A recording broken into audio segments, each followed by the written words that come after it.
बहादुरगढ़ नाम के शहर में एक बेहद पुराना घर था।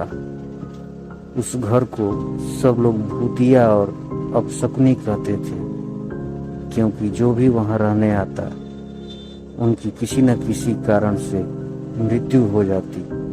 इसलिए वो घर खरीदने के लिए कोई भी तैयार नहीं होता था। एक बार विजय नाम के शख्स ने उस घर को बहुत ही सस्ते दाम में खरीद लेता है और अपने बेटे मोनू के साथ सारा सामान लेकर वहां रहने आ जाता है।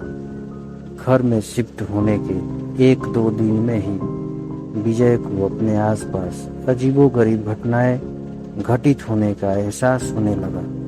पहले तो वो उसे नज़रअंदाज करता रहा, लेकिन जब उसे घर में किसी की मौजूदगी का एहसास होने लगा तो वह सतर्क हो गया। एक दिन मोनू दौड़ता हुआ विजय के पास आया और कहने लगा कि वॉशरूम में पानी अचानक बंद हो गया और उसने वहां सफेद कपड़े में एक औरत को देखा। इतना कहते कहते मोनू अचानक चुप हो गया और विजय की ओर उंगली दिखाते हुए कहने लगा, पापा, वो औरत आपके पीछे खड़ी है। इतना कहकर मोनू ने डर से चीखने लगा। विजय मोनू को गोद में उठाकर उसी वक्त घर से बाहर निकल गया। मोनू बहुत सहम गया था, तो उसका डर भगाने के लिए विजय ने उसके लिए एक कुत्ता खरीदा और उसे साथ लेकर तीनों घर वापस आ गए। एक रात बहुत तेज बरसात में जब अचानक घर की बिजली चली गई, विजय ने घर से झांक कर देखा तो आसपास के सभी घरों में बिजली थी सिवाय उनके घर के। तो उसे लगा कि जरूर पावर सप्लाई में कुछ गड़बड़ी हुई होगी। इतने में विजय को मोनू के जोर से चिल्लाने की आवाज आती है। विजय दौड़ता हुआ टॉर्च लेकर उसके पास जाता है। मोनू को दोबारा से घर में वो औरत दिखाई देती है। मोनू को सहमा देखकर विजय उसे अपने साथ बिजली ठीक करने के लिए पावर हाउस ले जाता है। उनका कुत्ता भी यहाँ वहाँ देखते हुए जोर जोर से भौंकने लगता है। विजय को आभास होता है कि कोई उनके पीछे पीछे आ रहा है। पावर हाउस का दरवाजा खोलते ही विजय को सामने एक लाश दिखाई देती है।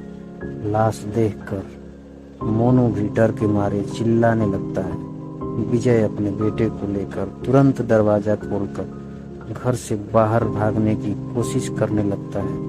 घर से बाहर निकलते हुए अचानक विजय का पांव दरवाजे के पास बनी लकड़ियों की सीढ़ियों में फंस जाता है और बहुत कोशिश करने पर भी वह पांव बाहर नहीं निकाल पाता। मोनू अपने पापा को बाहर खींचने की कोशिश करता है, लेकिन काफी प्रयास करने पर भी वह विजय को बाहर नहीं निकाल पाता। कोई उपाय न सूझने पर मोनू अपने कुत्ते को लेकर वापस घर के अंदर चला जाता है और दरवाजा खुद ब खुद बंद हो जाता है।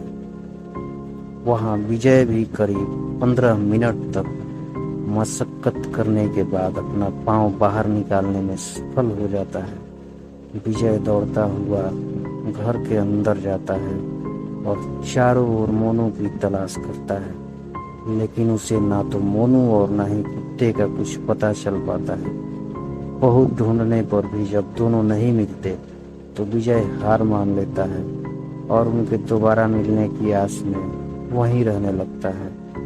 कुछ दिन बाद बिजली की लाइन को ठीक करने के लिए एक इलेक्ट्रीशियन को बुलाता है, लेकिन घर में दाखिल होने से पहले ही वह दरवाजे से ही उल्टे पैर भाग जाता है।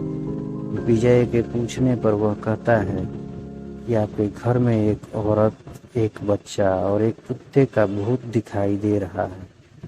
इलेक्ट्रीशियन की बात सुनकर विजय उदास हो जाता है। उसे एहसास हो जाता है कि अब उसका बेटा कभी लौट कर नहीं आएगा, जिसके बाद विजय वह घर छोड़कर चला जाता है और कभी लौट कर नहीं आता। इस कहानी से हमें यह सीखना चाहिए कि किसी भी चीज पर अपना समय व धन निवेश करने से पहले जांच पड़ताल कर लेना चाहिए।